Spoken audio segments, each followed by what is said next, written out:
Apakah Islam benar-benar beriman pada Taurat? Mari kita bahas dalam video ini. Salah satu pernyataan yang sering diajukan dalam dialog antar agama adalah bahwa Islam mengimani Taurat, Zabur, dan Injil sebagai wahyu Allah. Pernyataan ini didasarkan pada ayat-ayat dalam Al-Quran yang menyebutkan bahwa Allah menurunkan Taurat kepada Musa dan Injil kepada Isa. Secara sekilas, hal ini tampak seperti titik temu antara Islam dan kekristenan. Namun ketika diperiksa secara lebih mendalam, muncul pertanyaan penting. Apakah Islam benar-benar beriman pada Taurat yang ada sekarang, atau hanya pada konsep Taurat yang sudah diredefinisi? Pertanyaan ini penting karena iman terhadap suatu kitab tidak hanya berarti mengakui bahwa kitab itu pernah ada, tetapi juga menerima otoritas dan isi ajarannya.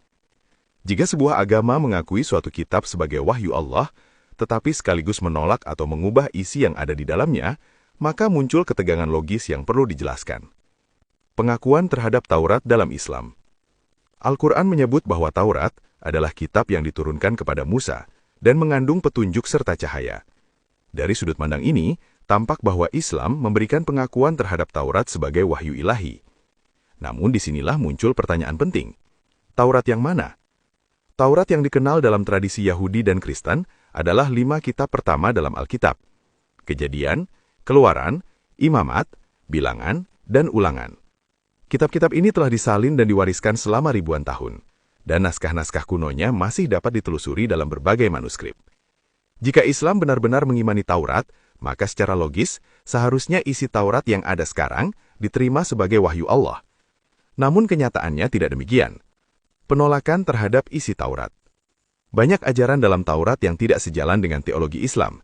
Misalnya, gambaran tentang perjanjian Allah dengan Israel, konsep korban penghapus dosa, nubuat-nubuat yang oleh orang Kristen dipahami sebagai menunjuk kepada Mesias.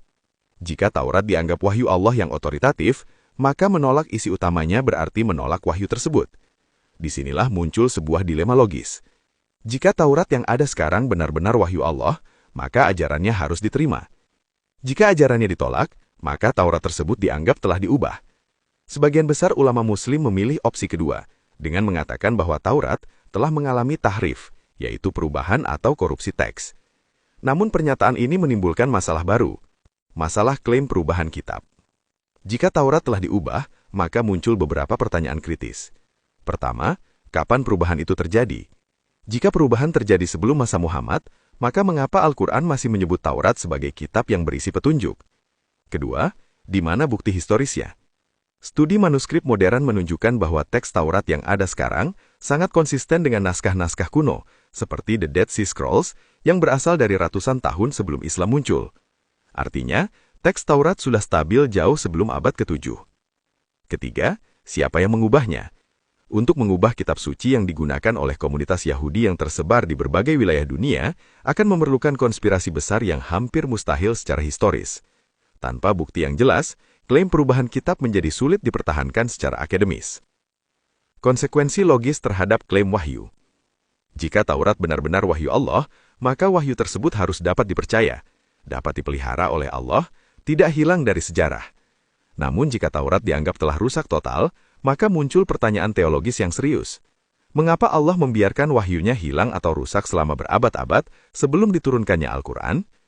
Dalam perspektif Kristen, Allah tidak hanya memberikan wahyu, tetapi juga memeliharanya melalui sejarah.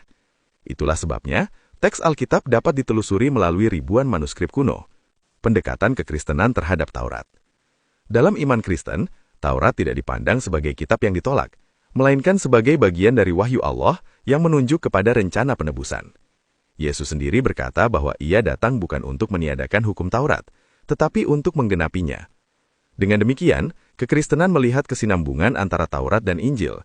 Sebaliknya, dalam Islam, terdapat ketegangan antara pengakuan bahwa Taurat adalah wahyu Allah dan penolakan terhadap isi Taurat yang ada sekarang.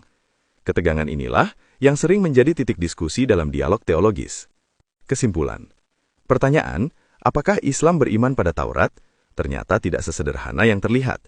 Secara verbal, Islam mengakui bahwa Taurat adalah kitab yang diturunkan oleh Allah kepada Musa. Namun secara praktis, isi Taurat yang diwariskan dalam sejarah Yahudi dan Kristen tidak diterima sebagai wahyu yang otoritatif. Hal ini menimbulkan dilema logis. Jika Taurat benar-benar wahyu Allah, maka ajarannya harus diterima. Jika ajarannya ditolak, maka harus ada bukti historis yang kuat mengenai perubahan tersebut.